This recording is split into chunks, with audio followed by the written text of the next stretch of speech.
Welcome to week 5 of Equip. We are just 2 weeks away from finishing up this great series, and we have learned what it is to be an apprentice of Jesus, to be with him, to become like him, and to do as he did. The last 2 weeks, we have focused a lot on being with Jesus and becoming like him. Today and next week, we are going to turn our attention to what it means to do as Jesus did. In today's scriptures, we will see Peter face some of his most challenging times as a disciple with Jesus. But as he was with Jesus and he became like Jesus and did as Jesus did, it did not stop him from having ups and downs. However, we see the faithfulness of God work through Peter's life. And the more time he spent with Jesus, the more he became like him. Let's take a moment to read our scriptures.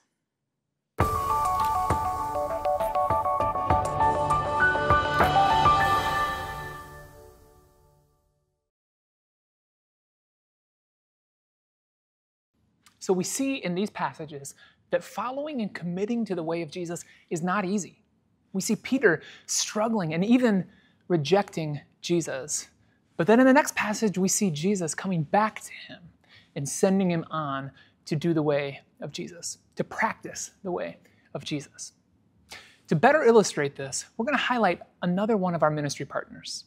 Bob and Lynn Andrews founded and created a ministry called Devon Oasis. And what they do is, in the name of Jesus, they welcome and serve immigrants and refugees in Chicago. And they can show us and talk to us about what it looks like to commit to the way of Jesus, even when things get messy, even when things get hard. They can show us and set an example for us how we can continue to commit to the way of Jesus. Here's Bob and Lynn Andrews. Hi, we're Lynn and Bob Andrews of Devon Oasis Ministry in Chicago. Devon Oasis is a ministry of the missionary church, and we focus on reaching really the unreached people of the world. We live in the most densely populated neighborhood in the U.S. outside of New York City, the most diverse community in America, and this is a mission which focuses on the felt needs of many refugees and people who need Christ. Lynn and I were married in 1986, and we had such a burden for the inner city of Chicago. And we felt God's clear call to move into this neighborhood and do ministry to those who were unreached, to really the poorest of the poor. Throughout our time here, it's been difficult on a lot of levels. Financially, inner city ministry was very challenging to our family. I'll say socially, the high crime here was a very intimidating environment to raise 4 young sons here in Little India. And so there's always been these challenges that have made me question, has God really called me here? There have been a couple of times when we've tried to maybe explore options elsewhere, and God has always closed those doors very clearly to us. When Bob and I met, he had just such a desire to reach the lost and to go to the inner city to do that. My heart was to go to the mission field, but I prayed about it and I said, Lord, you are leading us together. It's so clear.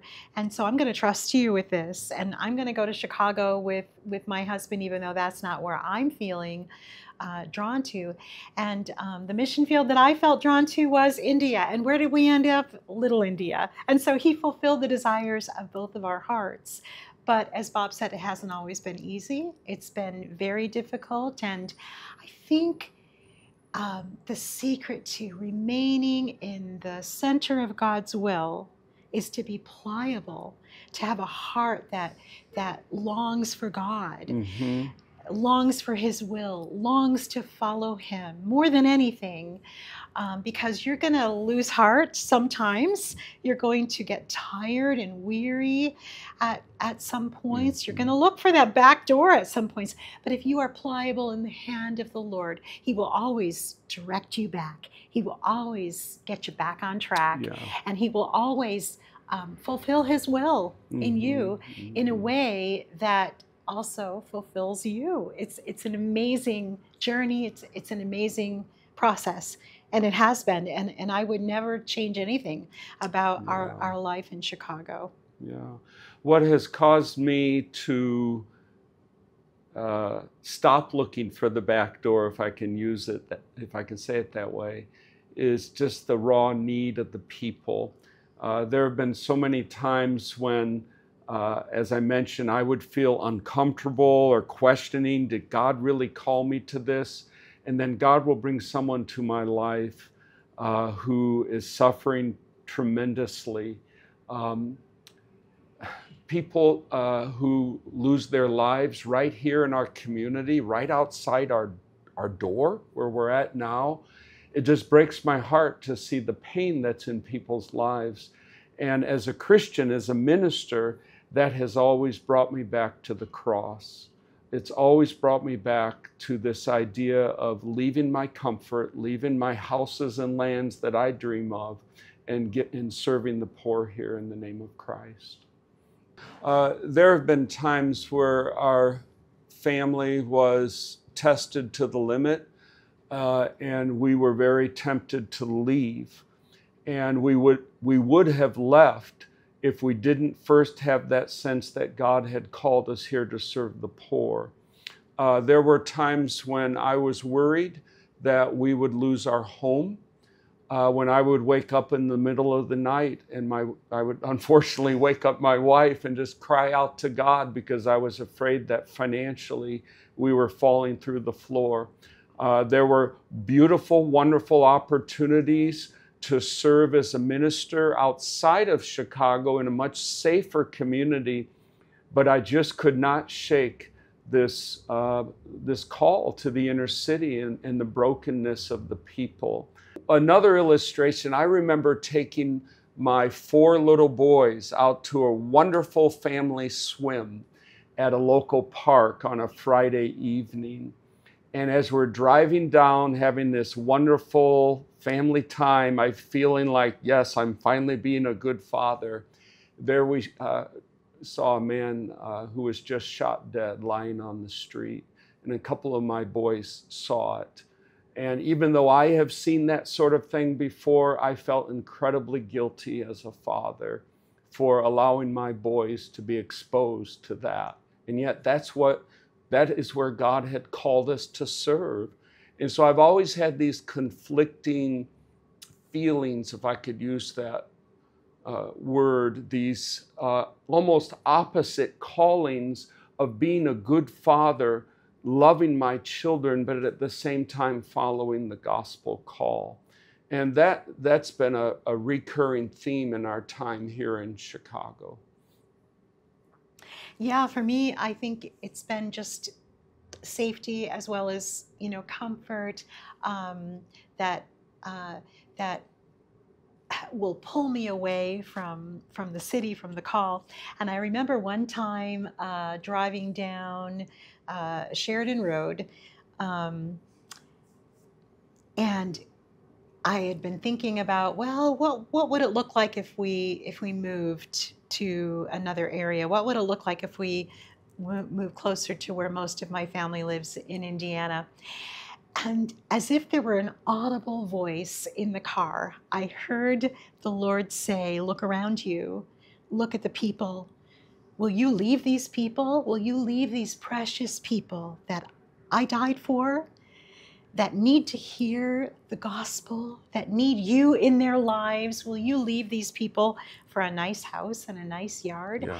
And I said, I don't know how I kept driving because I was sobbing. And I said, no, I will not. I will not leave. I will not leave until you call me to leave. I will not leave.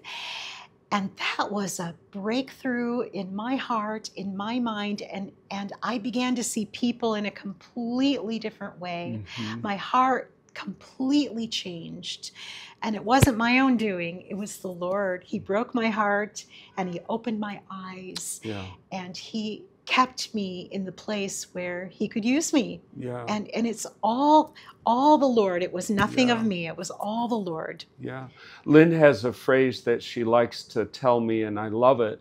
It's that the safest place to be is in the middle of God's will. And that has really comforted me and guided me through some of these difficult times here in the city over almost 40 years. The safest place to be is in the middle of God's will. And so for me, following the call, even when it's hard, comes down to the fear of God. You know, I want to be faithful to the Lord who has saved me. I want to be faithful to the God who has called me. I want to please Him. And so I fear God in a healthy way that, hey, if He has called me to serve these beautiful people and lose personally in the process, let's do it. So if God has called you to do something, be willing to carry a cross. If God has called you to be something to someone, that witness, that friend, but maybe to someone that you're not comfortable being around, sacrifice your pleasure, sacrifice your comfort, sacrifice your convenience, your time. Don't take a Sabbath from serving people, but bear that cross, put others first, and you will find such peace, such satisfaction, such joy in choosing to follow Christ above yourself. But you know, God is such a forgiving and redeeming Father that if you miss it, He's going to get you right back on track. That's what I've experienced. So I think that we feel guilty sometimes that we've missed an opportunity, missed a call, missed a person. God will He will just redirect your path right back where He wants you to be. And you can trust Him to keep you where He wants you to be, with who He wants you to be with. I love something that Bob often says when people in the neighborhood ask, why are you still here? Because it's a very transient community. People come and go. And Bob will say, I have been waiting for you, because God has kept us here for specific people at specific times that He's calling to Himself. God will have you in the right place at the right time. You don't have to overplan it. You don't have to overthink it. And you don't have to beat yourself up because you missed it. God will get you there. He will arrange it for you. We can trust Him. There was a time about 12 years ago when I was working 3 different jobs to provide for my family. I was trying to finish a PhD, which is incredibly intense. And we're starting this ministry at the same time. And I just had no time for anything else. And then a mom, a new refugee in the community from Burma, had 2 sons, one 7th grade and one 5th grade. And she said, Bob, you've got to teach my kids how to read. They weren't allowed to go to school where they were from, and here they are in America. They've never been to school a day in their lives, and they're like 13, 11 years old. And I said, I don't have time. And she kept pushing me, and I just felt God giving me an image of the cross of Christ. Here, my plate is full. I'm trying to finish a PhD, and I'm trying to provide for my family, and here are these little boys who can't even read. And so I committed to God that I will sacrifice my degree, my doctorate degree, with all of the financial loss that would entail in order to teach these 2 boys how to read. I was able to graduate. I earned my degree. I didn't lose it. But just a couple of years ago, one of those boys graduated high school with honors.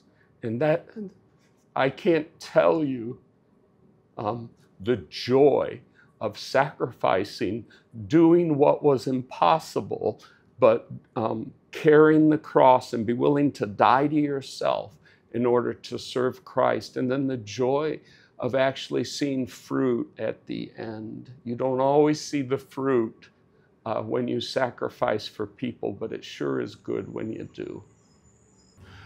Wherever you are at right now, I encourage you to take one step that's in front of you. It might be giving money to a family in your community that you know is poor.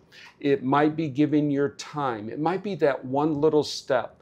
But allow me to teach you that don't wait until the whole plan is laid out before you take that first step. Sometimes God tests our faith and says, okay, take this step, even though you don't know what the next step is going to be. So identify that little step in front of you. It might be financial, might be your time, whatever it is, and take it in faith and wait for God to meet you there. What a wonderful example of what it looks like to commit to the way of Jesus. Bob and Lynn show us that it takes mental, emotional, and spiritual fortitude to continually say yes to Jesus and the path that He's called us to. So take a little bit of time with your group and discuss how you and I can commit to the way of Jesus in a similar way that Bob and Lynn do with Devon Oasis.